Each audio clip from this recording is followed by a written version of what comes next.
to turn this into a little bit of experiential stuff right now, because I want you to be able to leave here today and feel like your confidence level has been lifted in terms of how you can be productive, and you can apply some of the things that you've learned today into action steps so that that turns into your team growing and therefore your check growing. So I'm just curious, how many people in this room are interested in having more income? Raise your hand if you're interested in having more income. Okay, great. So I know that one of the things that's really easy to do when you think about the fact that we are a huge product-based company, it's easy, so easy to get caught up in the technicalities of our products. I totally understand that. I actually do enjoy nutrition. I'm passionate about nutrition, and I'm someone that cares about the quality of products and the ingredients inside of them. However, I will tell you right now, I don't wear that on my shirt sleeve, because I never wanted to be the guy where every time somebody had a health challenge that my phone was going to ring. I didn't want to be the sore tennis elbow guy. I didn't want to be the headache guy. I didn't want to be the stomach ache guy. I didn't want to be the earache guy. I didn't want to be the, something's wrong with me person. And so everybody calls Scott. Because the moment that somebody starts to do that to me, the moment somebody starts to do that to you, you have to realize, how much time do you want to control out of your life? That's ultimately the question. How much time do you want to control? Because you could be the solutionist for every problem on the face of the planet, or you could be what I like to refer to as the air traffic controller. I like to point people in the direction to go where they can go get solved. Oh, I know what you're asking. You need to go here. I know what you're looking for. You can find it over there. And so I'm constantly looking to point people in the direction of resources. So I want you to get really acquainted with our resources. And there is this wonderful place called Longevity.com, and if you scroll to the very bottom of the homepage of the website, there's a button that says Resource Center. Everything you really need to find is at that Resource Center. So what I encourage you to do is go learn what's in the Resource Center so you know what you can actually point people to. But if they've got questions about products, then you can go to the Resource Center. If they want to know about the comp plan, go to the Resource Center. If they want to know, how to build a business, go to the Resource Center. And so my very favorite tool on the planet right now is the university itself. So longevityuniversity.com. And so if you've ever sat down and had a conversation with me, I'm so in love with my time that I'll have a conversation to get to know someone. And then I'll find out if they're serious about taking on themselves in their life and improving every area possible. And if the answer is yes, and they don't want to be lazy and they don't want something for nothing and they're willing to roll up the sleeves and go to work, then I point them in the direction of the university. And so what that does is it frees up about an hour and a half to 2 hours of your life. Because if you really want to set up a new person for success, that's about how much time it takes to indoctrinate them and to get them up to speed with what our company is and what our business model looks like. So do you want to do that? Or do you want something to do that for you? And I hope you'll trust the something that we've built to do that for you. And I'm curious, how many people in this room have gone through the university? Look at that. So it's pretty much 100% of all the people in here have gone through the university. And you know what? You're better off because you did that. And you'll do yourself a favor and you'll do brand new people a favor when you start them out with the university. Make sure you've gone through it first, because you don't want to ask somebody to do something that you haven't done yourself and then have them come back excited about it and asking you questions about it, only to have you stupefied and have your brand new person more knowledgeable or up to date with what's going on than you, in fact, yourself are. Guess what I've been doing lately? I just started like 2 days ago, and I went back through the university myself. Why? Because I don't want to forget what's inside the university. Even though I'm very familiar with the content and everything, I just needed to be reminded of each person and the things that they had to personally say about those topics so that I could better relate to people that want to have a conversation with me about that. So, Nick made a really good point a few minutes ago. He talked about how he's always been fascinated with products. He's been a formulator. He's been a manufacturer. 75% of all the manufacturers on the nutritional side of this nation. That's a pretty staggering statistic. Guess what? I don't want to be as smart as he is. I just don't. And so I can rely on his background and his wisdom and his experience. So if people want to talk about products, I can say, I know a person that is so knowledgeable about these topics that you'd be well off to talk to him. And he would love to talk to them about those topics or those subjects, etc. But guess what? he's also making a good point to say that while he built his business focusing on product, he's also understanding that today there's tools and resources that didn't exist when in his era and in his generation of the story he was telling that do exist today. And he also knows that Dr. Wallach is so smart that none of us have to duplicate Dr. Wallach. They can go to Dr. Wallach. They can hear from Dr. Wallach. They can look at his resources, and we don't have to duplicate how smart he is. Just be an air traffic controller. So you know what I do? I spend my time today focusing and directing people toward changing their life financially. Because if you want to use these products, and he just told you, with all of his 40 plus years in the industry, he just told you that our products cannot be found in Whole Foods Market or in Walmart or Sprouts or Vitamin Cottage. They cannot be found at typical stores because they're that good. Those are, in fact, the kind of products that you do want to be taking. You want to put those products in your veins. You want to put those products and have them coursing through every facet of your body. But they're going to cost you money because Procter & Gamble is cheap. Procter & Gamble is cheap. And so are a lot of other things that companies like that put out there. So that's not our competition. So if you want to be healthy, health is going to cost you money. And my good friend Sanjeev says it like this. He says, you're either going to pay for your health now or you're going to pay for your health later. But either way, make no mistake, you're going to pay. Does that make sense? Yeah. Think about that for a second. Yeah. So sometimes he's like, oh, I'm young, I'm healthy. I've got everything working my way. My bones feel great, my body feels great, I recover instantaneously. Who needs to worry about their health? Yeah, just keep on the program and see how that works out for you. Actually, don't see how it works out for you. Look around at people that are older than you, and you'll see how it's working out for them, and how it's working out for them is how it's going to work out for you. What? Pictures from John.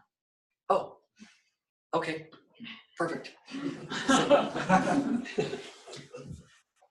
Now, what was I saying? Pay for your health now. How that's going to work out for you is how it's worked out for everybody else. So don't wait and procrastinate. You're going to pay now or you're going to pay later. And when you pay later, it always costs more. Yeah. Have you ever noticed that? When you pay later, there's always the early bird special. The early bird special is always less expensive than paying for something at the last minute. That is so true. So when it comes to your health, it's better now to teach people how to make money by doing what we already do so that they're not sitting here going, how do I afford these products? You follow what I'm saying? Yeah. Okay, so here is a lesson that I learned very early on in my network marketing career. This might have been like the first lesson I ever learned, and it stuck with me to this day. And you may or may not have heard this statement before, but I'll drill down on it for a second. Facts tell and stories sell. Facts tell and stories sell. So if you want to be, in one way, attractive, then learn to become a good storyteller. If you want to be attractive, learn to become a great storyteller. People will be attracted to you. What's a story? A story is something that has taken place in your life that has had an impact on you, that's had some kind of an outcome that's interesting to somebody else. And so when you're ever wondering, why did I have to go through this? Or in Devin's case, why does this have to be so hard? I'll tell you what right now. The reason I'm putting my money on him is because he has one hell of a story. That's why I'm putting my money on him. He's got one hell of a story. And he didn't tell a story today. And I didn't ask him to go into any details that he didn't feel like going into. But I can tell you what, you picked up what he was putting down. There was more to what he said that's behind what he said. Yeah. So someday he's going to tell that story. But right now, the story that he is able to share is inspiring, it's encouraging, and it's uplifting. And every one of his friends that knows who he is as a young man and what he's dealt with and what he's been through and what he's overcome, when he tells that story, it's moving. And your job in life is to move people. You're constantly going to move people from where they are to where they want to be. And how far or quickly you move them is based on the stories you tell. I like them apples. How far you move someone from where they are and how quickly you move them and how far you move them is all predicated on your ability to tell a story. What do you think about that? Good. Give me some feedback. What do you think about that? Yvonne, what do you think about it? Mike, what do you think? I'm a bad storyteller. That's what you just said. Said laugh as like, yep. Yep. We'll Yeah. work on it, for sure. We'll get that figured out. You must have told a pretty good one, though, because of the person sitting on your left. I was listening. You were listening. Okay, that's good. Perfect. Good answer. So, anybody else? Any thoughts? Yeah. I just have a whole lot more fun the times when I remember to tell stories. I think the person on the other side of the table has a whole lot more fun, a lot more enjoyment of the conversation. I think when people enjoy a conversation more, they're more apt to want to become a part of you, what you're doing. Yep. So when you're telling stories, it's just a whole lot more enjoyable than when you're just listing off how many amino acids and vitamins and minerals and cofactors and all that jazz. Yep. Yeah. Absolutely. You know, when I walk around with a water bottle, sometimes people say, "What's in that?" And I go, "It's orange and it tastes really good." And it makes me feel better. And people are like, "Oh, great, I should have some." But the more I go into it, like it's got 60 of this and 12 of this and 3 of those, and they're like over their head. Yeah. Don't want to touch it. Does that make sense? Yeah. Keep things really, really simple. So facts tell and stories sell. None of you know how your cell phone works, but it works. People ask you how to tell the time. You answer the question. You don't tell them how to build the watch. All right? So I want to bring up a few people here to help me out here because we have some high school age people that are here. And guess what? This is a tribe. It's a culture. It is a chemistry. There's an aura. There's a fascination with what's going on with this young person's group right now. And I'm going to tell you from my perspective what's going on, and then you're going to hear from their perspective what's going on as well. So I can put it like this. You know, I'm 46, and they're in general 16, 17, 18, 19, 20. So that's an entire generation gap. All I know is 2 things. And by the way, what I just said is important. You should take note of what I just said. I don't know. All I know is. And if there's a great statement you ever want to remember, that's a good one. I don't know. All I know is. So I don't know. All I know is that there's 2 generations that I can talk about. There's their generation and there's my generation, and I've lived both. And that's why I can talk about both of those. I cannot talk about Nick's generation because I haven't been there yet. However, I do have foresight. And the foresight I have toward his generation is the same foresight I had when I was their generation looking at my age group. Here's what I looked at when I was 16 years old. I looked into the future and I saw my parents, for example, loved me to death. They would do anything for me. Great people. I respect them till the cows come home. There is this word called however. And the however means that something else is coming. And so however is a prelude to they worked so hard they didn't have time to spend with me. And what I learned about children is here's how kids spell love. Every kid wants to be loved, and kids spell love T-I-M-E. T-I-M-E, that's how children spell love. And so I looked at that, and I would watch my dad, for example. He was a crazy gifted athlete. He could run fast. He was really super fast, like greyhound fast. And he was a dean in a dormitory.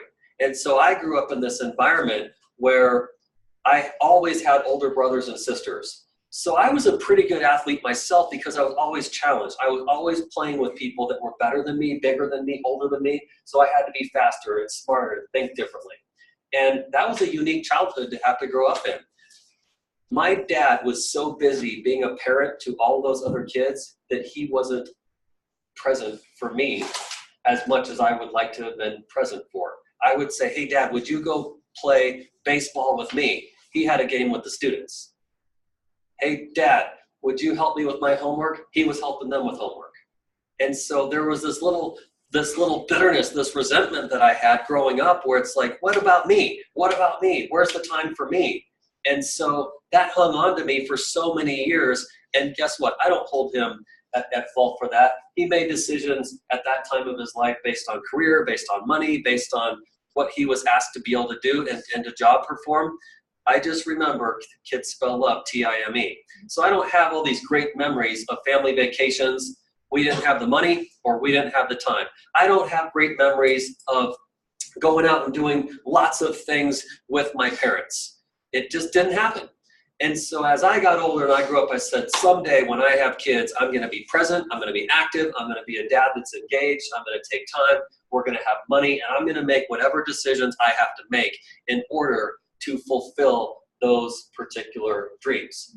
And that's why we chose network marketing. Is it a perfect vehicle? No, it's not. Is it a vehicle that you snap your fingers and things come true? No, it's not. Do you have to work hard? Yes, you do. Are you going to make mistakes here like you would in any other career? Absolutely you will. Are there going to be hardships here? Yes, there are going to be hardships. However, when you look at the end of that silver lining, it's like Mary Lou Henner says, pick your heart. Everything in this life is hard. Everything. There's nothing in this world that isn't of great value that isn't going to be hard getting there. So pick your heart. And that's such a great statement to live by as well. So I was comparing these two places. So I grew up and I looked into the future, and I think that's what's happening today. You know, we see young people going, wow, if it doesn't make sense in 2 nanoseconds, I'm not interested. It's got to look good. It's got to feel good. You've got to be able to look at stuff using technology. You've got to be able to adapt very, very quickly. And if you cannot give me a pitch that makes sense in about 2 New York seconds, I don't have time for you. I'm going to forget about you. I've got to be able to move on. And so I think about that.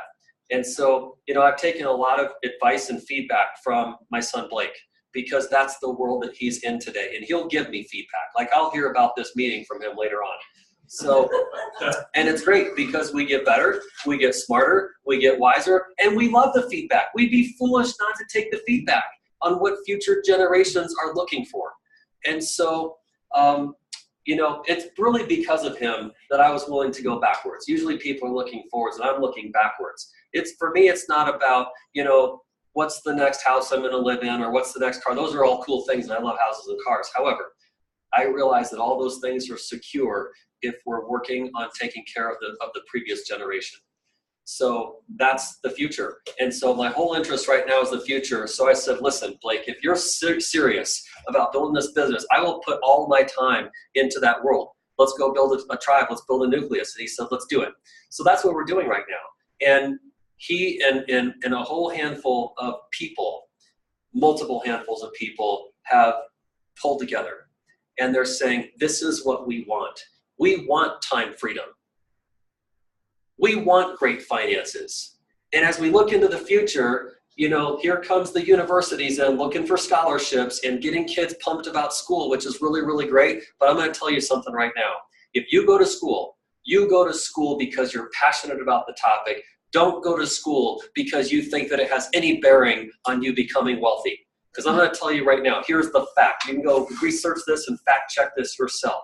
The more educated you become with normal higher education, the more degrees you have, the smarter the educational system tells you you are, the less likely you are to be wealthy. So if you really want to be wealthy, then you don't want to find a career where somebody tells you your value or your worth. Think about that. Because every piece of paper you get is not a guarantee to a successful future financially. It's simply the right to apply for a job in which you've gotten that piece of paper for. Simple. I have a degree in aviation. Did that guarantee me a job for an airline? No. Did it guarantee me a certain wage or a certain income? No, it did not. What it did give me the right to do, not the guarantee or the fact of, it gave me the right to take that piece of paper and say, I am qualified to fly an airplane. Who wants to hire me? That's what it does. And therefore you put out a resume. So wealth comes by being different, thinking differently, going outside of the box, and being willing to take risks, being entrepreneurial and starting something. What's great about network marketing is you can start something for very little out of your pocket and typically no risk. The reason why Longevity has an A1 credit rating or Better Business Bureau statistic is because we handle our stuff. And it really comes down to this. If people buy something they don't like, we give them their money back. So can you lose money at Longevity? No. No, because whatever you pay for, if you don't like it or don't want it anymore, give it back to them and they'll give you your money back. The number one complaints in customer service are people feeling like they lost money. You cannot lose money at Longevity. Did you hear that? You cannot lose money at Longevity. How brilliant is that? Having a 5A1 on the Dun & Bradstreet, that's beautiful as well. It means we pay our bills on time. So we're financially very, very solvent. So you've got all of that stuff working for you, and you have mentorship. So we worked out a really simple formula because we know that young people want to move about this fast. And so we taught them an invite, and Devin shared that invite with you. It's just short, it's very simple, it's non-detailed, it's designed to move very, very quickly between people. So usually smart people, they want to get into details. They want to talk about the engineering of something. So it's not a good idea when you're in a people business. Just be very, very simple. And so an invite is no more information than is necessary to set an appointment. That's your invite. No more information than is necessary to get an appointment. Get an appointment with what or who? A third-party expert that's a higher authority than you are on the topic. So that makes it pretty simple. If you're building this business, to be able to use an invite and not have to be an expert, and to take a prospect or a person that you love, adore, admire, and care about, and move them into this appointment. And you know what's cool right now? These guys, I love these guys right here. So Devin brought Ariel, and his family owns the Mexican restaurant right down here on the corner. So right down here, one block and one block that way, they own that Mexican restaurant. He just has to go to work. And Devin promised him if he'd come today that he'd make sure he got there on time. So he's fulfilling that responsibility. Isn't that responsible? Yeah. Again, so a lot of people would have said, oh, not able to come for the whole thing, or I can only come for part of the thing. He's like, great, you come for the part that you can. I'll pick you up and I'll make sure that you get to work on time. That's what that's all about. Another gentleman just got up and left as well. Again, these are high schoolers. Where are they going? And if you're thinking for a second, they're like dodging out here. No, he got a text message while sitting here and they called him into work. And so I think that's very responsible. Isn't that great? Mm-hmm. So if we program this younger generation to not be excuse makers, to not be victims, and to not put things that don't matter or don't take you places and don't have to do with money-making activities, if we can teach them to not be justifiers, fantastic. But here's the problem. The world teaches us to make excuses. The world teaches us to justify. The world teaches us that it's okay to be a victim, so let's start a Me Too movement. There is no Me Too nothing. The whole world is Me Too. You want to play Me Too games? We can play Me Too games all day long, or we can stop being victims and we can say, let's move forward and let's get on with it. Yes? Can I talk about something for a second? Yeah, you want to come up front here? Yeah. All right. So this is my son, Blake.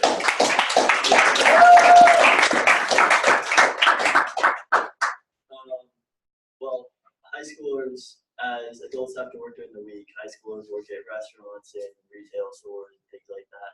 So we have to work on the weekends most of the time. So as much as those guys probably don't want to go to work, they have to for now. But why do you think they're here?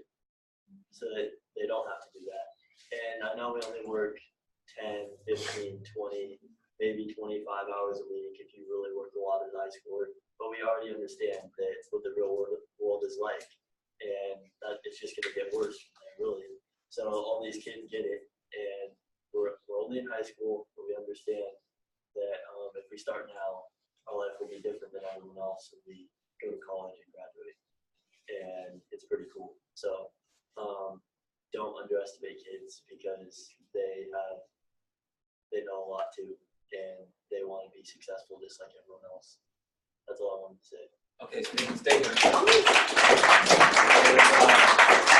Kyle, come up here for a Michael, come up here for a second. Aspen, come up here for a second. All right. I'd like you to hear something from this group of people here. So you're all on camera, and there's people watching from all over creation. And so when you're talking, just speak loudly so they don't miss a single thing. But this is pretty cool. There's another person here that I would love to have you meet as well. His name is James Hunsinger. And James is 17 years old. He's a senior in high school. Used to go to school with Michael and Aspen, and going to school with all of you, right? Yeah. And so, you know, it all started with, you know, James really stepping forward and saying, Blake, what the heck are you doing? You're like this incognito student coming to school and doing your thing and like this silent warrior. There's something different. And I'm hearing this buzz. Some people are speaking negatively. Some people are curious. Some people don't know what they're talking about. Some people are positive. All I know is they're talking about you. But you're not talking about yourself, and you're not really flashing anything, but you're driving something nice. You're cool, calm, and collected. You're doing, like, getting straight A's in school. What are you doing? And here's what Blake said to James. He said, you know what? I could tell you, but if you really want to know, I'm going to invite you to meet with my dad. Because I work with my dad, and he's really successful, and he could explain what we're really up to better than I could. And James was like, oh, come on, tell me something. And he's like, nope, I'm just not going to do it. It will not be worth it. If I do that, I will blow it. So could Blake have answered the question? Yes, he could. Could he have given him some details? Yes, he could. But I've practiced with Blake and schooled him to know who he's dealing with. He's dealing with youngsters that go like this. Oh, really? What was that again? And they go straight to the internet, and they know how to grab information in a New York second, and they'll make decisions. Like I said, if they can make a decision in 2 seconds, it is a justification to not have to waste their time. And so they know that. This is a teaching that we have gone through. They know that.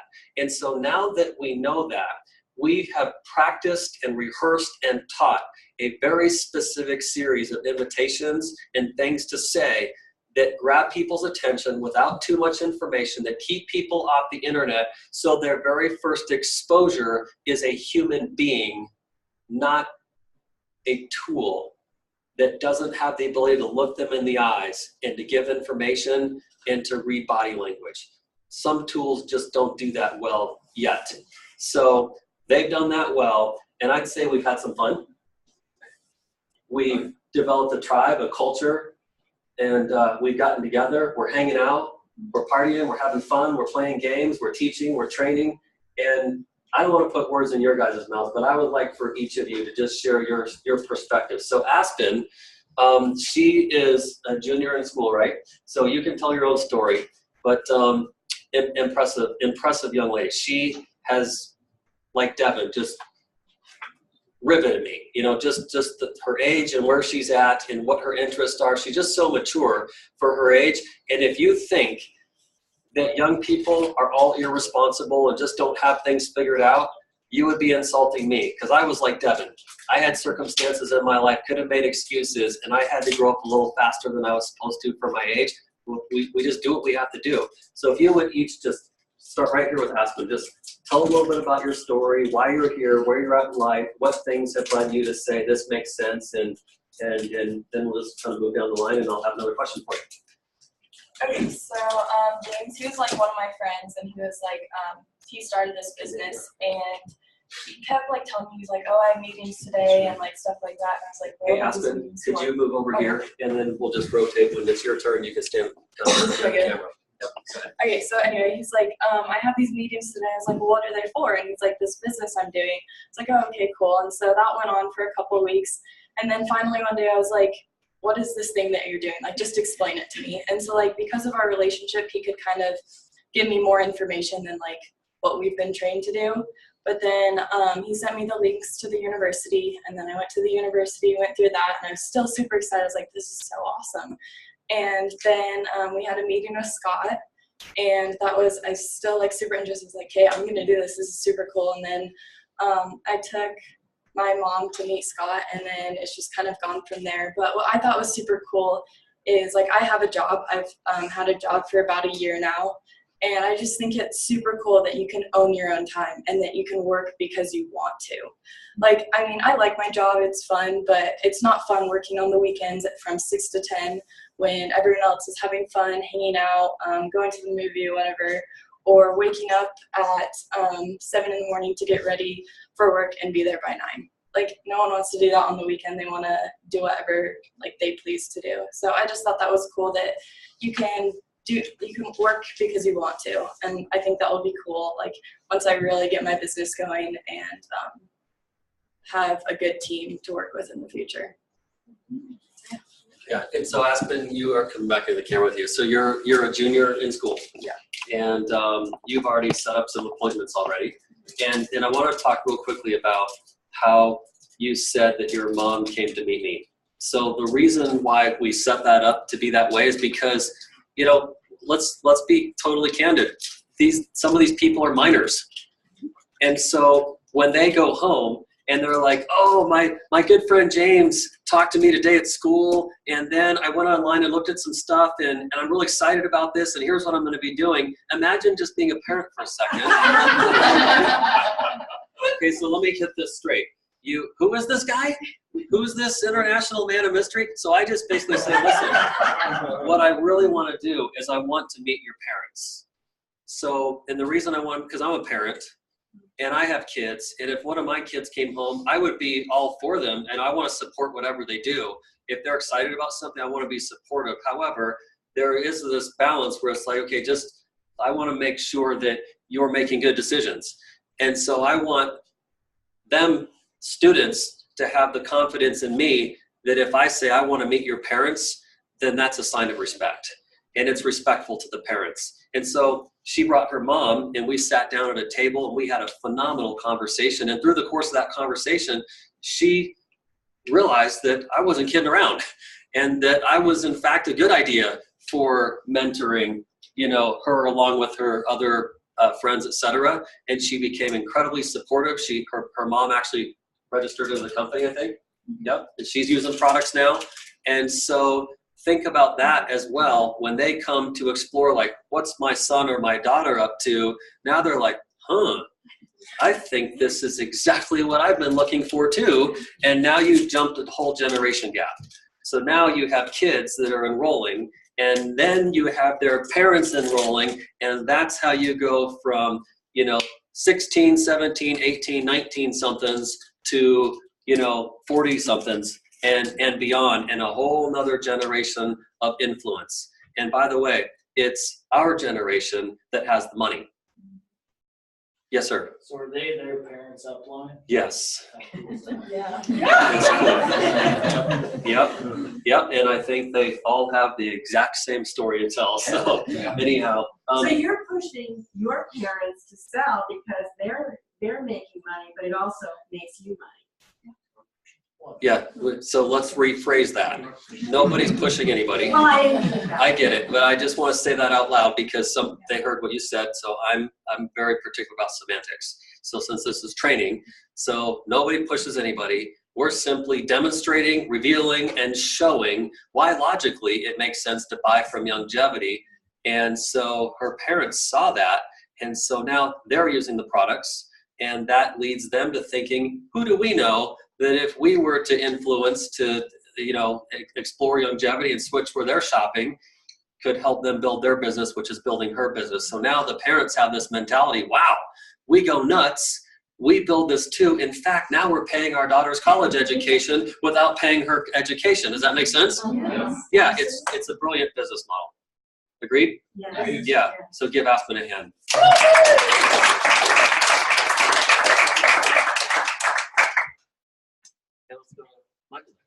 Yep. So what am I doing again? Oh, just introduce yourself and a little bit about your background and where you're at school-wise and kind of why you're here and what's going on. Cool. Yeah. Well, my name is Michael Stevenson. Obviously, I got involved through James. I'm 19 years old. I'm a freshman in college. I go to CSU. And yeah, so pretty much James just texted me one day hadn't heard from him for a while and stuff like that. And so he just texted me. He was like, hey, I've got this super cool business opportunity. You want to meet? You know, me having all the time in the world or whatever. I was like, sure, yeah, let's meet. Let's do it. Whatever. So we met. Scott was there. I was like, oh yeah, I know him. And I was like, because obviously I went to school with Blake, and so I had seen them around. But yeah, so I was like, oh, cool. They explained it all to me. Went straight into the university, got it done. Super excited about it. Was enrolling my parents, enrolling my buddy and his parents and stuff like that. And it was kind of a good start to it. And pretty much then I just like fell off, you know. I was working, obviously college is time consuming, you know, just classes and stuff like that. Really didn't do much of anything for like a month, maybe even longer. But I think the most important thing that I would pull out of my experience was just the importance of relationship and communication, especially it was coming to the end of March, so just, you know, a few weeks ago. And I hadn't put my order in or whatever, I wasn't going to qualify, and James just started texting me like every day. Hey dude, what you up to? Like, how's it going?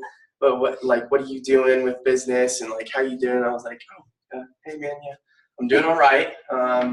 Haven't done anything. He's like, oh, okay, like, are you thinking about doing anything? Are you going to put an order in? I want you to qualify. I want you to succeed. Let me help you. I'll do whatever I need to. He's like, what do you need? I was like, well, I need to put my order in. I was like, I need to get that done. He's like, okay, what do you need from us? And I was like, I really just don't know what to get. You know, I'm tight on money. Obviously, I got to pay for college, stuff like that. And he's like, okay, yeah. So then I talked to Scott. I was like, hey, and he was like, yeah, so what are you thinking? Like, I want you to qualify. What can I do to help you? Like, what do you need? I was like, okay, well, I just don't know. I'm tight on money. And then it like popped into my head. I was like, I don't see the value. I was like, I need to realize like it's not a membership. I'm not putting, you know, my money into a membership just to get commissions. That's not what I was doing. I was buying a product that's stinking awesome. Like, it's something that I can use. It's something that can make my life better. And that's what I need to value rather than, oh, this is my money for the month that I need for a school payment. No, it's like I need to invest myself into something bigger so that I can succeed. And so that's kind of what, you know, I qualified and everything, and then they supported me. And they were like, dude, that's awesome. They're like, way to go. We're going to help you. What can we do to get you started in April? Like, let's get you going. And so I think that was like, honestly, if James hadn't texted me, if I hadn't talked to Scott, if Blake hadn't been texting me, asking me what was going on, I probably would have fallen off. Like, I probably would have been done. I probably would have, you know, went and looked for another job, something like that. So I think, like, I can't thank these guys enough for communicating with me, pursuing me. So I think the importance of just your upline being there and like helping you, talking to you, seeing like, you know, they were willing to do anything. Like, they were like, what can we do to help you? I think that was just the coolest thing. And that's really just what I pulled away from that, and, you know, kind of got me fired up again and, you know, just, you know, back on it. So I think that's kind of my pull away. That's why I'm here. So, yeah. And That's beautiful. Go ahead, Blake. yeah, so a month ago we had one of these Super Saturday events. Some of you were here. And a few weeks before that is when Michael was approached by James, and we went to the Dr. Wallach event that he did over here in Longmont. Kyle went to, a couple of other buddies went to, and that was like, it was great. Everybody was high as a kite on longevity. They were fired up, ready to go. And we came to this event, and that was a week before spring break, and I was going on a missions trip, and James is getting ready to move to Texas. That's why he's not here, and he's in Texas supporting his family for a little bit, and he's going to come back soon, but blah, blah, blah, blah, blah. All these things going on. And so, Michael, you were super excited a month ago, and then spring break hit, and I came back from my missions trip, and I noticed that he was a little bit different. He didn't seem as connected or motivated or excited. And so James and I were like, man, Michael has so much potential. We can't let him just slip away because he doesn't feel like doing anything. And so we really poured into him. And like he said, I think the upline reaching out to their people is key. Motivating them constantly, and that's how they see the value of what we're doing. So anyway, today I think last night we were like, man, you got to come to Super Saturday. You need to get back connected and motivated again. And today I think you've already reached out to a couple people, and set up some meetings already just today. So it's great. Good job. And all of which may honestly not have happened had it not been for things transpiring in the last 24 hours, correct? Yeah. Yep. Very good. So I'm going to pause before you two go, because a question came in on the internet, and I'm going to answer the question first because I have to. Then you can answer it if you want to add into this. But the question somebody asked is, why are these kids going to college if, in fact, college has nothing to do with your success at longevity?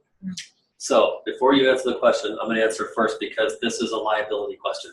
So the answer to the question is simple.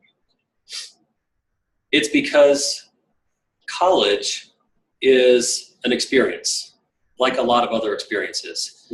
And sometimes you get education by going to college that you least likely expect to receive by going to college. So what I want to be clear, the message that I'm communicating to everyone on camera and everyone that will ever watch this recording is that this isn't to replace college or any form of education.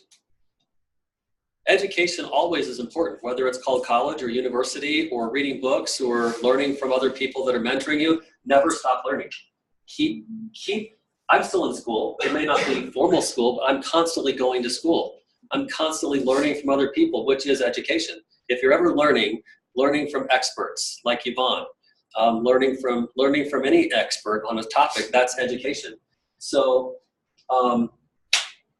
you're going to learn things by going to college about yourself and completing projects and getting along with others and relationships and engaging with people that are your superiors, like professors, being honorable. All those things are really good reasons to go to school. Would you agree? Yes. Yes. So now the next reason is because even if you don't ever use a degree, which is highly likely because that's what happens to many people that go to school, we don't want longevity to be the reason why all of a sudden there's this phenom of people not going to school. So you're going to go to school because you want to go to school. If you don't want to go to school, that's your personal decision. But even if you look at very successful advisors, like Dave Ramsey, for example. You ever heard of Dave Ramsey? So Dave Ramsey, he would give you this advice. If you had read any of his books, he would say things like, don't go to school until you can pay cash for going to school. In other words, he doesn't like debt. So he would say, if you're taking out student loans, you might want to rethink how badly you want to go to school. How many years of your life will it take you to pay off that debt? And what degree of income would you have to earn to afford paying off that debt? So there's opportunity cost to these things. That's what Dave Ramsey would say. So anyhow, I wanted to give you that food for thought before you answered the question. So now if you have anything to add to that, you're welcome to do it, and you may not. Yeah, I'd love to. I'm actually learning from Dave Ramsey in economics class in high school right now. And we go through his video courses. And actually, not just school, not just student loans, he has that philosophy for everything in life. Don't buy a car if you're going to go into debt. Don't buy a house if you're going to go into debt. Don't do anything if you're going to go into debt, because debt takes away your freedom in life. And so, speaking of experience, and he said college is an experience, I have a job and I get paid minimum wage at that job. So do I need that job? I'm trying to speak humbly, but no, I don't need the job. I would be fine without the job, but I do it because it's work experience and it's something to put on a resume. As simple as that is, my parents said, even if you don't need it, we want you to go see what it's like to trade your time for money, and you won't get very much money from that in comparison to what you're doing with longevity. And I said, okay. So for the last 5 months, I've had a job at Oakley, the retail sunglasses store, and I have a shift tonight. And most people think that, I bet you guys think it's kind of ironic, like, why do you need a job? And it's just for the experience, that's it. So same thing for college. Why do I need to go to college? I don't need to go to college. I could be fine doing this full time and be him 2.0 hypothetically. Yeah, shaving my head. But he's advised me to go if I want to. It's my decision, obviously. Only if I won't go into debt, and this will give me that possibility. And only to do it if I know there's something that I am passionate about studying. So I'm going to go study engineering at CU next year, and I'm pretty excited about that. I think it'll be really fun, but I don't have to do it. I'm doing it because I want to. So that's what I have to say.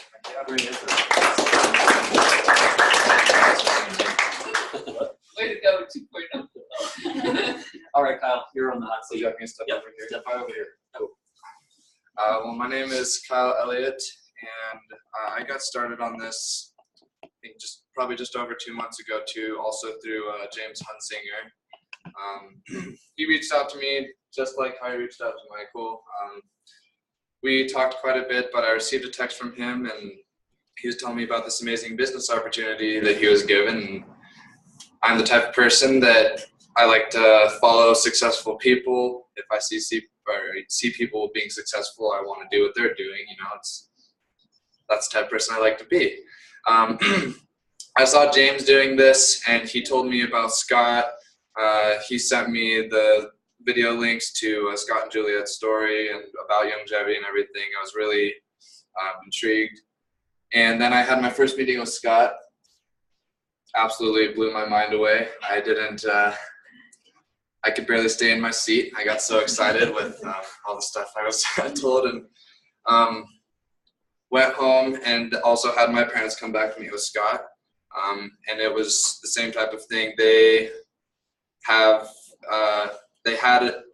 thoughts in their head about network marketing that a lot of people do, which, you know, there's the scam and things like that. And I'd say probably about 10 minutes into the meeting with Scott, that thought was out of their head. They knew that this was something that Scott was really going to be there for me and for everybody. He's constantly there helping. We were a big team, and we knew that it was going to be worth our time and worth my investment. And now here I am 2 months later. I've got a couple people under me. It's been a really great experience, and I'm still learning constantly every day from all of my surroundings and peers. And then this next year, I have the opportunity to go to Boulder with Blake and James Hunsinger, which I'm looking forward to very much, and I'm super excited about. And it's going to give us a really great opportunity to get to build our businesses together and see them grow. And, yeah. That's awesome, man. Thank you so much. Kyle's being humble. He says a couple people. He's got a group of people that is a part of his team and part of his organization. You know what? These and others that are not here right now, I just want you to know I'm so proud of them. Like my own kids, proud of them, because they go out there and hustle every day.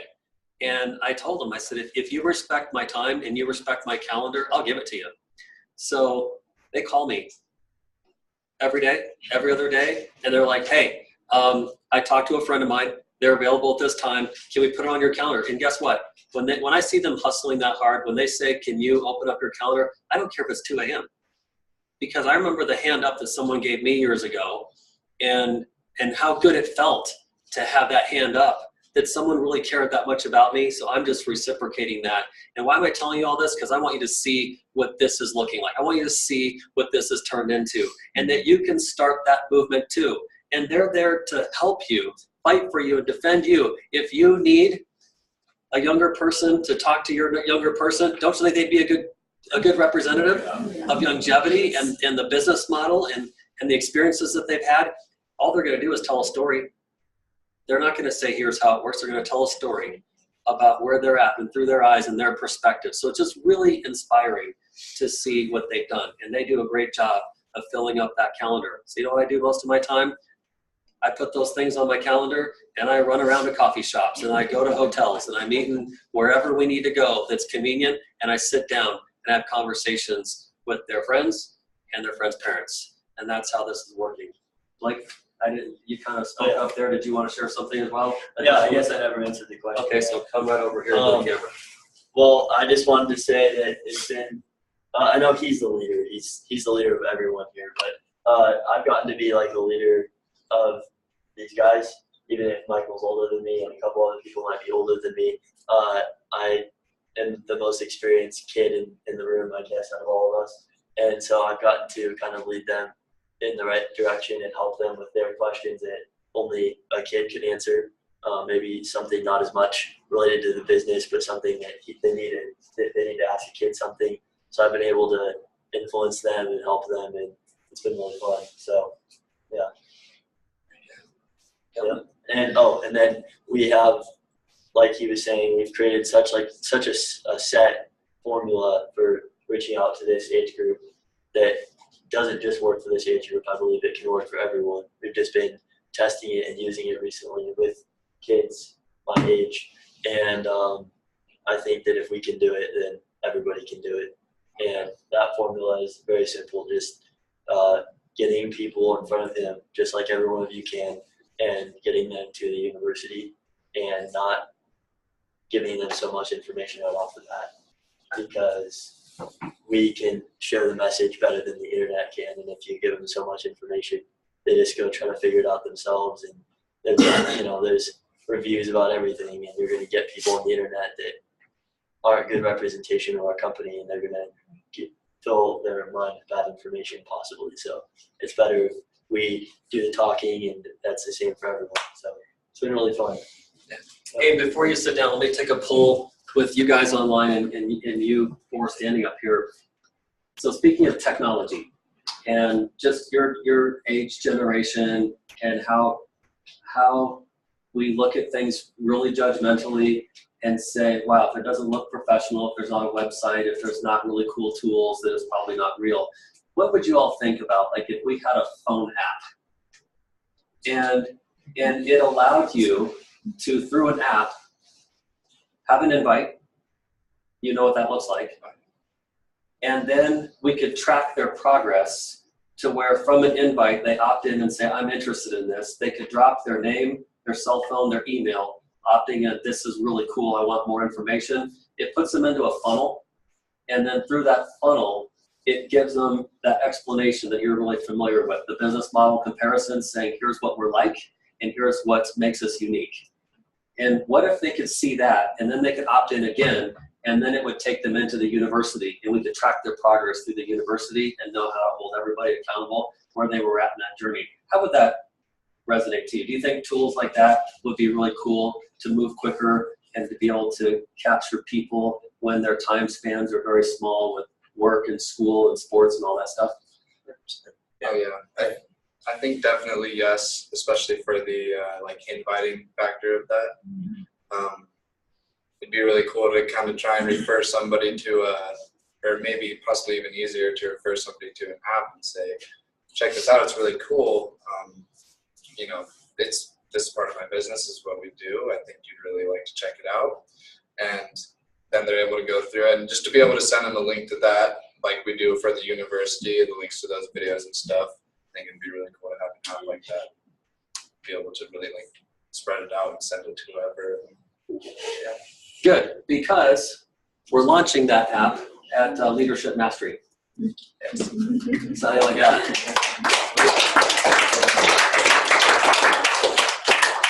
So there you go. You like what you heard? Yep. Did you learn something today? Did you guys learn something online today? So don't underestimate the power of this younger group right here, these millennials, because they're moving mountains in a really, really big way. Thanks for being up here.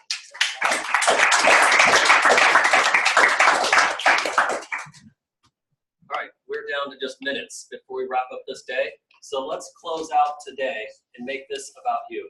I just want to take questions. If something's on your mind, if you want to drill deeper on something, or you picked up on something today at any level, or there's another topic that we haven't even hit at yet, if you could have it your way for the next 5 minutes, what would you want to talk about? Yes. Scott, you have spoken to us before at an event about Amazon and Whole Foods and how you put that presentation together. Is that different to what you do when one of these young kids comes to meet with you, is that the exact presentation that you give them? Yep. So the question, if you couldn't hear that online, is somebody said that, you know, they've heard me in trainings before say that the way that I talk about the business model is to compare, you know, Amazon to longevity or a Whole Foods Market. And is that the dialogue that I use when I sit down with people, even one-on-one with this younger group? And the answer is yes. And the reason I do that is because everybody needs to know what longevity is like, because it's an instantaneous correlation where you don't have to go into a lot of details. If I can give you a visual image and you can say, oh yeah, I can see that, that makes sense. Then I go, okay, if you get that, then you get this. See how you just eliminated having to explain a whole bunch of stuff? If I have to explain longevity, that could take me, I don't know, 30 minutes, an hour. But if I say Amazon, then people go, oh, I get that. That makes sense. Great, so you have any questions about that? No? Then you won't have any questions about us either. See how quickly you can move through that? And we did that on purpose, trial and error, because it's called attention span. You know, the mind only absorbs what the butt chooses to endure.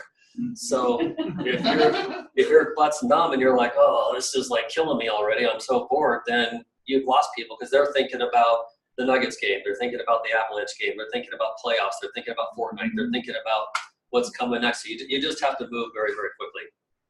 So, you know, I met with, he had to leave a few minutes ago, but I did an appointment with Bryce the other day, and we sat down with someone I never met him before. Walked up to the table, we got introduced, and 13 minutes later, we left. And they got everything they needed to get. From hello to goodbye, they had everything. Introductions, company information, what to do next, and I looked. I sat down at 12:45 and I got up at 12:58. And there was nothing else to say. Isn't that cool? That's pretty cool. That's fast. That's really fast. Explain Boeing in 13 minutes. Explain Apple in 13 minutes. So we got something really neat that's happening. Okay, great question. Anybody else? You can have it your way for the next 5 minutes. What would you want to talk about? Yes? I think we should talk about eliminating excuses. Eliminating excuses. Okay. So do you want to be the first person to throw out a few excuses that you want to focus on? No. It's not my place to judge excuses, but okay. I just think that people need to see the value more and have their priorities straight. And if they have work, they can plan ahead and get out of the work, things like that. Yep. Yes, sir. I had an excuse which you helped me deal with, was about the leadership mastery. Just talking about planning ahead and being proactive. I was going to talk on that. Can I tell your story respectfully? Yeah, without, absolutely. Okay. So the person who raised their hand in the back of the room here was someone just standing up here. His name is Michael Stevenson. And first of all, I want to tell you who Michael Stevenson is to me. He's a great young man. I've been admiring and watching Michael in his high school career now for 4 years, and now of course he's a freshman in college. But I've been watching him. I thought, well, there's an extraordinary young person that has a focus and an ability to engage. And so he was the varsity football team quarterback. He's a lefty, and has a great arm and has a great commanding presence on the field. So when he's playing sports, he knows how to rally people around him and get people engaged and excited. He's the guy that'll go up and get in your face and say, pull it together, we're gonna win this thing, let's do this now. And I've seen him be defeated. I've seen him like crushed because of a defeat, whether it was in football, and he also plays basketball, varsity basketball. So for all those years, he played under high school legendary basketball coach, Coach Dick is his name, Bruce Dick. And so he is in the Basketball Hall of Fame for high school coaches at this division level for high school basketball. He has that many wins. He's been doing it for that long. He's a really competitive coach. And Michael had to play under that man. And it was not easy. He's smiling because he knows it's true. It's not easy. When you play at that level, there's just so much pressure. And I watched him handle this pressure very, very well. And so when he came to Longevity just in the last couple of months, it was cool. It was fun. It was exciting. And I also knew that now would be a new test for him because he had to take that competitiveness of being good enough to be the varsity high school quarterback or the varsity high school, shooting point guard. He had to take that and now come back and start all over at square one, at ground zero like everyone else. And it's fun here too. It's also a little bit competitive. And sometimes you cannot compare yourself at any point in your journey to another person because what they did might be different than what you're able to do or how you're going to be able to do it. And they might run faster for you in the beginning than you are. And sometimes you'll run faster later on. And sometimes it can look like this. All I can tell you is you've got to do your best. And the thing that I'm putting out there to all of you, and the thing that I put out there to Michael and the rest of all these young people is there are certain things that are non-negotiable. There are things that are negotiable. We can agree to disagree on certain things. However, there are things that are non-negotiable. And here's what they are to me if you want to ultimately be successful. You just don't miss events. They're too special, they're too rare, they're too big, they're too important, they're too powerful to miss. And so I've always made it a point to drive home the value and the necessity to attend events. And so, Michael was expressing to some of his buddies, and it got back to me, that perhaps he wasn't going to be going to Leadership Mastery. And so I started thinking about that. I'm like, okay, what would be the cause of that? School, finals, tests, papers, exams, preparation. And so here we're talking about an event, and at the time we were talking about this, it was a month away, so now we're about 3 weeks. But it was about a month out, and he was nervous about that weekend being the preceding weekend to the week of finals and exams. And so he's like, boy, I don't think I'm going to be able to go because fill in the blank. And by the way, those are really good reasons. And it would be easy to say, oh, don't worry about it. Don't worry about it. We totally understand. I mean, that's a big deal. It's your first year in college.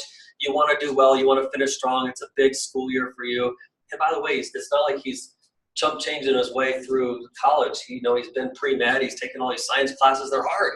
I get it. And so I thought about it, and I put myself in his shoes. And I'm like, what would I do? What would be the best case scenario? And so this is about proactive versus reactive. And we're doing a training series right now every Thursday morning, by the way. You can tune in. We post those details for that training series up on the corporate Facebook page. But we're constantly talking and evaluating the different pieces of success proactively or reactively. So I thought, okay, if he reacts, he's going to talk himself out of going to Leadership Mastery because he has a really good reason not to do it. And so I thought, okay, we have time on our side now, and that's usually the friend to being proactive, so that takes away from reactive. So I said, hey, Michael, why don't you think about this? Tell yourself you're going to Leadership Mastery, and it's non-negotiable, like you have to do it. There is no other option. How would you behave now if you absolutely had to go to Leadership Mastery and you didn't have the choice to not go? What would you do now? And he goes, well, I could be responsible, I could be proactive, I could start to pace myself now, so I've got a whole month. I can start to do things in anticipation so that I can take off that Friday and Saturday and not have to worry about it. And I said, great idea. So, he was able to kind of formulate and come to that conclusion. But when we start to get used to listening to the excuses that people have, you either buy them or they buy you. So there's always an opinion that's for sale. So I could have bought his excuse and his justification and said, you're right, and then supported it and made him feel perfect for not coming. Or I could say, great idea. That proactive thing you just said, that's going to be worth millions because now you're learning that you're capable of doing both. And the word and in the English language is one of the most powerful words in existence. And you can get good grades, you can get prepared for those exams, you can get all your projects done, and you can go to leadership mastery. And he saw that as an opportunity and said, I'm going to be there. So that's how we have to be with each other and with people, is not buy every excuse you hear.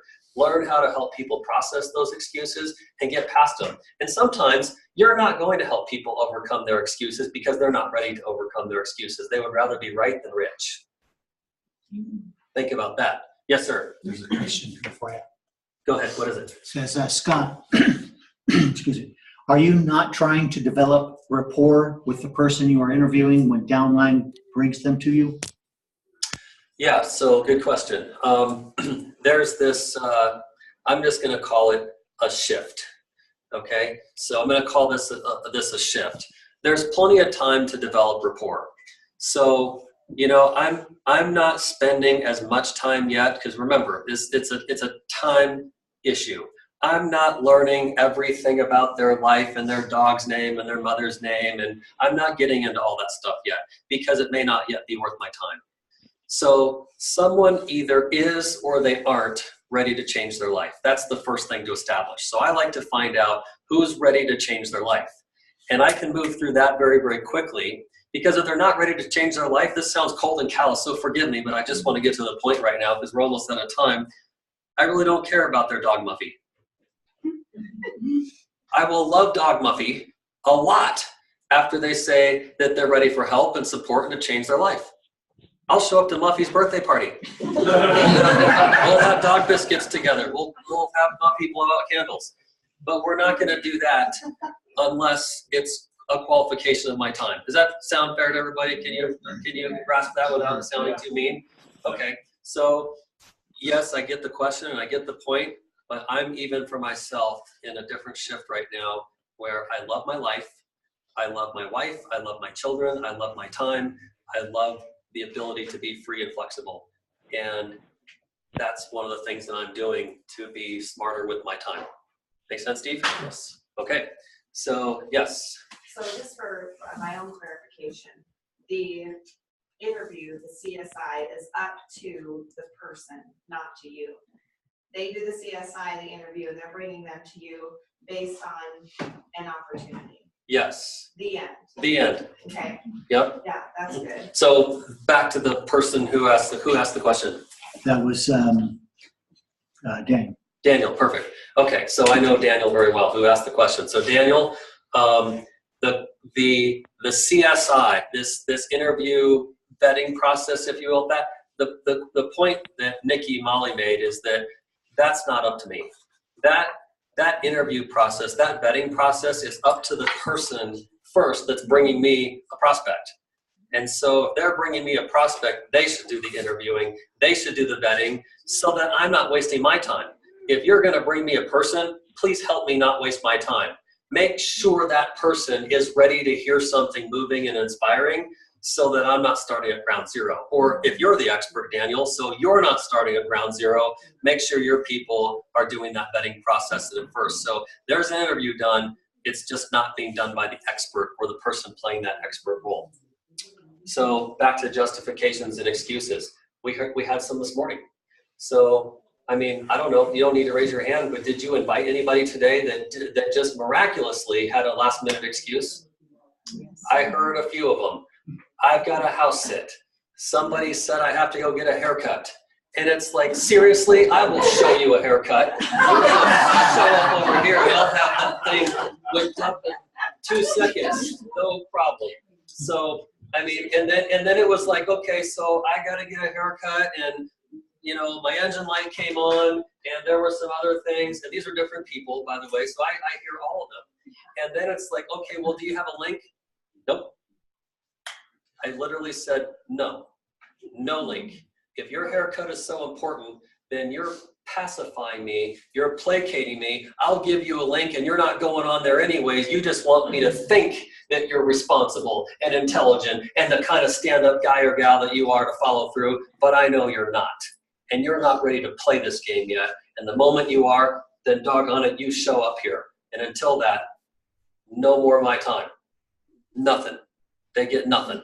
So that's how I feel about that. I don't do excuses. I don't do any of that stuff. And that's my final answer. So I'm very staunch about that. I didn't used to be. I am today.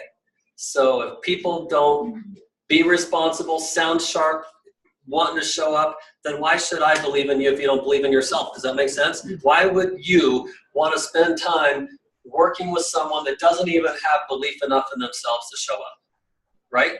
And then you gotta, I don't even know who's on here, but how many people choose into links when they could be here? Isn't this more powerful to be in person, face to face, than it is to, I get it, if you're hours away or miles away, that's perfect. But if you're in this town and you're on a link, why? Why would you do that? And maybe there's a really good reason. So if you're that person today, I don't know who's on here. So if you're that person, don't take that as being mean. I'm just asking a question. So check yourself on that. And are you giving people excuses to not show up? And throwing out the link, I don't personally give out a link unless someone has a really good reason why they're not able to be here.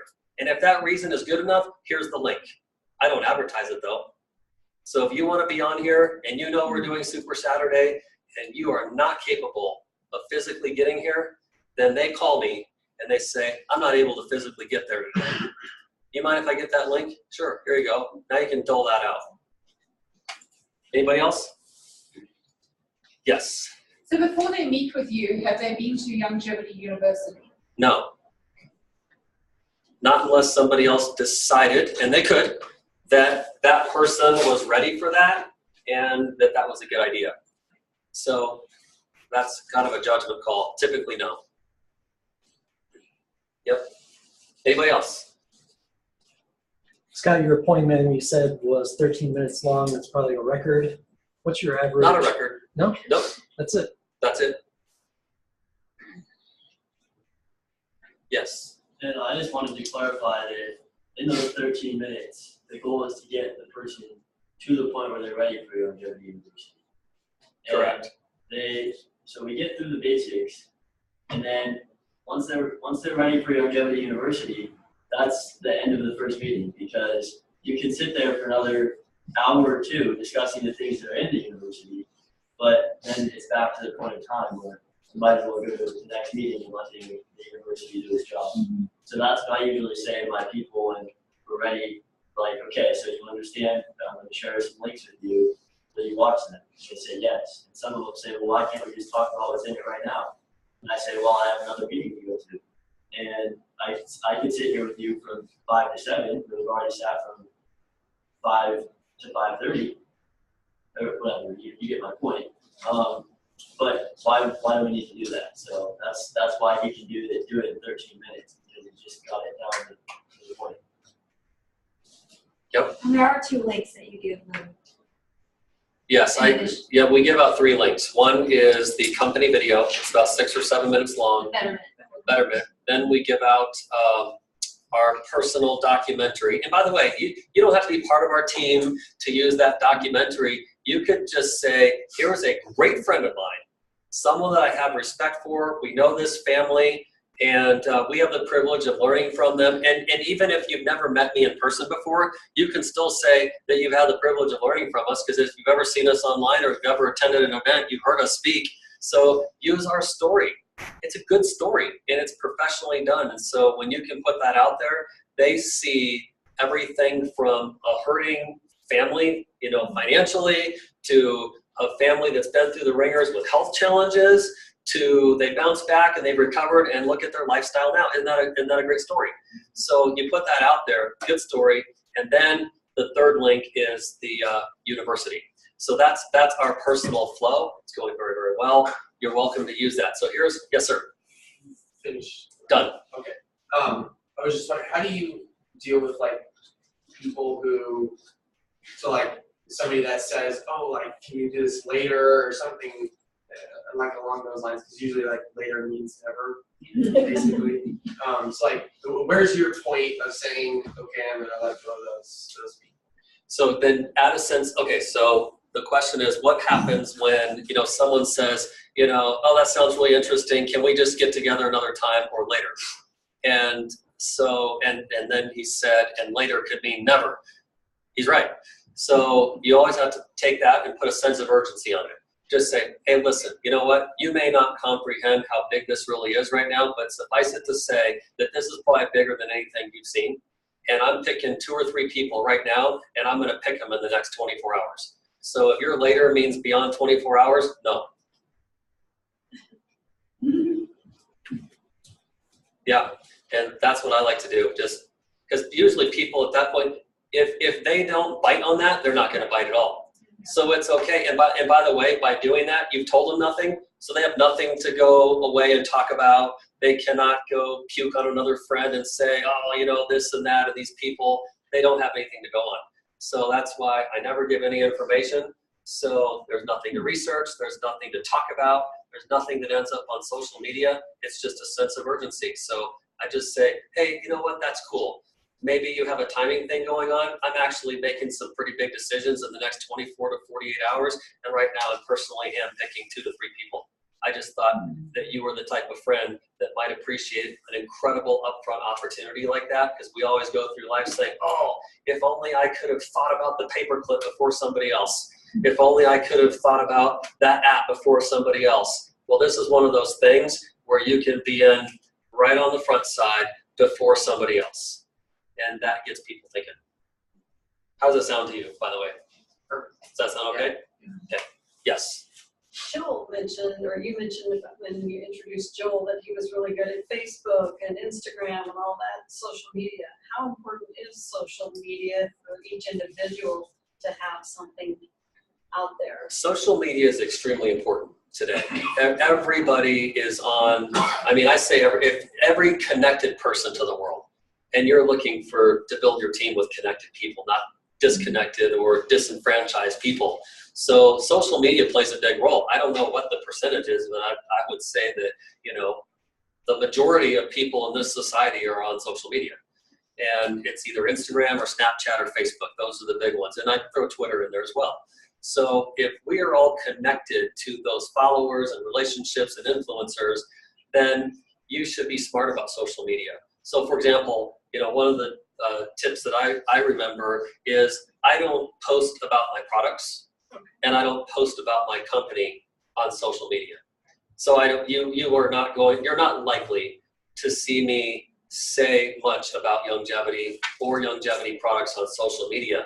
I will put out, things of interest, intrigue, curiosity, lifestyle, having fun, enjoying something. But as soon as you turn it into a billboard or an advertisement, then people start to feel like you're preaching, proselytizing, selling, pushing, encouraging, and then people tend to do this. They tend to step back away because they don't want to constantly be seeing that. And that's probably not why they became your friend on social media, so that you could be in their face all the time about your company or your business. Make sense? So keep it social, Yep. keep the business out of it. That's right. Because here's what happens. When you put out good stuff on social media, things that are fascinating, that are interesting, they might like something. Like here's as far as I would go business-wise. You might say something like, hey, I've got some exciting things happening in business. If you're in a place in your life where you're open to a conversation, private message me. You might say something on the product side, like, hey, I'm getting ready to take a 90-day health challenge. Anyone want to join me? Private message me. And so always say private message me so that your stuff is not becoming a postal billboard. Because whether the comments are positive or negative or people asking questions, you either have to ignore people or you have to accept that some things on your billboard aren't really what you want to be there and you got to worry about deleting stuff or just placating. So have people contact you privately if you're looking for a response. Yep. Was that helpful? Yep. Okay, yes sir, Dr. K. The Wednesday morning 9 o'clock call that Scott Jones does, YGY Jones had really good teachings on social media. And excited about the app coming out in a few weeks. That's going to teach us how to access more people through the social media. And changing topic, the YGY Builder link, which gives your 2-minute video followed by my statement. I like that a lot. But I'll send you a message to send me your link for your story. Perfect. Sounds great. So here's a couple things to conclude. Just notes, FYIs, things you can do to plug in. On Tuesday mornings, we have a call specific to 1 stars and above. So once you become a 1 star, we do a call for 1 stars and above. That is every Tuesday morning at 8:30.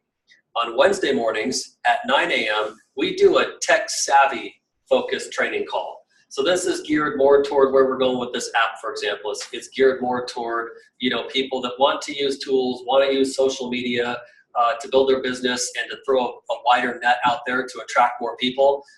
We teach people how to use a lead generation program that pulls from anywhere in the nation. So if you're into that and you want to see what we're doing with tech savvy concepts, then come to our YGY Builder training on Wednesday mornings. Those are at 9 a.m. And the link is, if you could type in my link on there, that would be great. It's zoom.us/my/Scott Fardulis. Zoom.us/my/Scott Fardulis. So that's my link. So when I do things, it's always on that link. That's Wednesday mornings at 9. Thursday mornings at 8 a.m. Same link. We're on week number 8 now with our Get Active training series. And that's where Sanjeev and I have teamed up for the last 2 months. And that's at 8 o'clock on Thursday mornings. So same Zoom link. You can go to that, and we are just ripping it up, whether it's talking about health topics or business-related topics, both 2 sides of the same coin, marrying longevity, how you can overcome the hurts, the habits, the hang-ups, the things that are showstoppers to people building their business, get past that stuff, succeed, claim victory over it by being proactive versus reactive. And we look at both sides of that coin. So this week, I'm on the hot seat, and it's my turn, and I'm turning my hat around. I'll be talking about health concepts to your business success this week, and usually I focus on the other side. So Sanjeev and I switched it up. So I'm talking about the health aspects of successful business building and the proactive versus reactive measures of doing so. So that's at 8 a.m. on Thursday morning. This, it's really important to have this on your calendar. May 4th and 5th. Everybody needs to attend Leadership Mastery. So we're on the final push. We're on the final stretch, the sprint now getting there. All the stops, guys, online, YouTube. We've got to pull out all the stops to get people there. And it's not for my benefit or Corey Gold's benefit that you're there, or Tom Chenault's benefit, or even Steve Wallach's benefit. So link. YGYleadershipmastery.com. And here's who it's for your benefits. The reason we're talking about it a lot, the reason we're screaming about it, the reason we're emphasizing it, it's not so that you can do us a favor, it's so you do yourself a favor.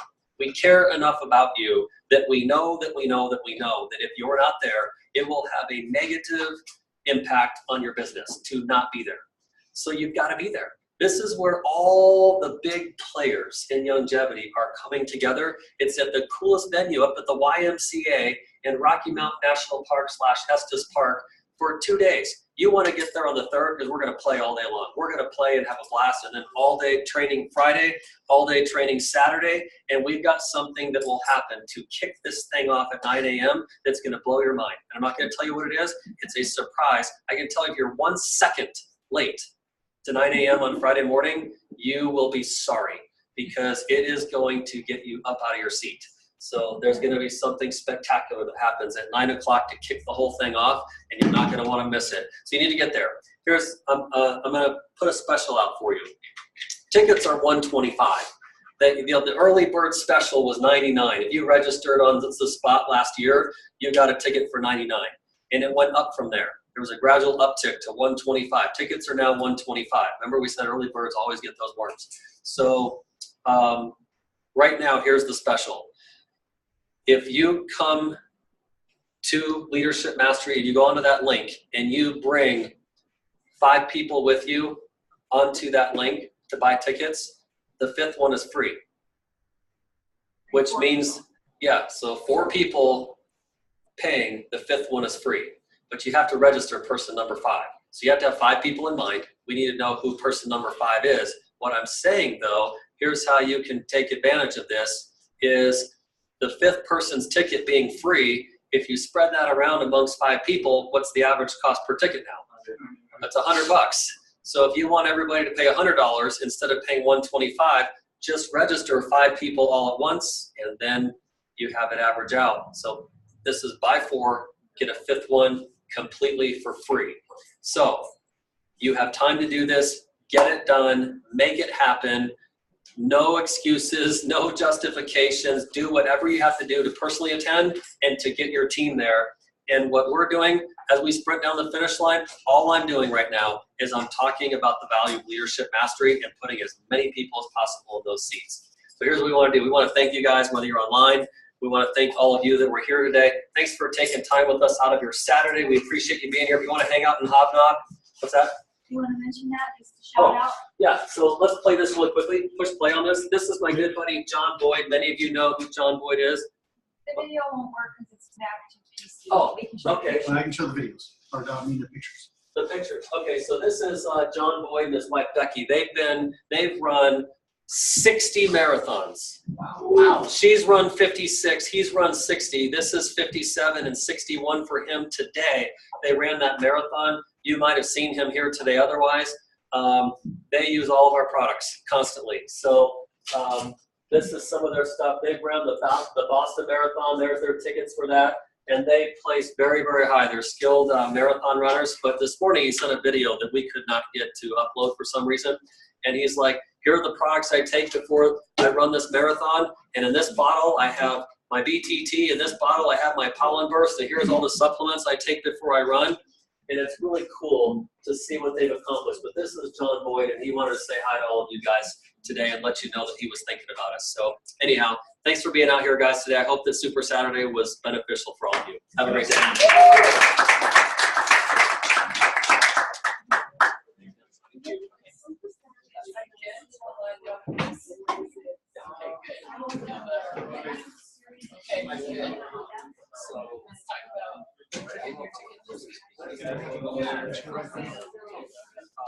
for sharing.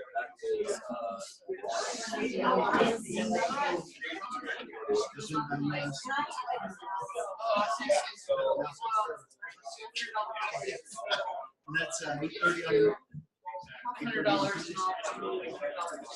on $100.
For me, Thursday, Friday,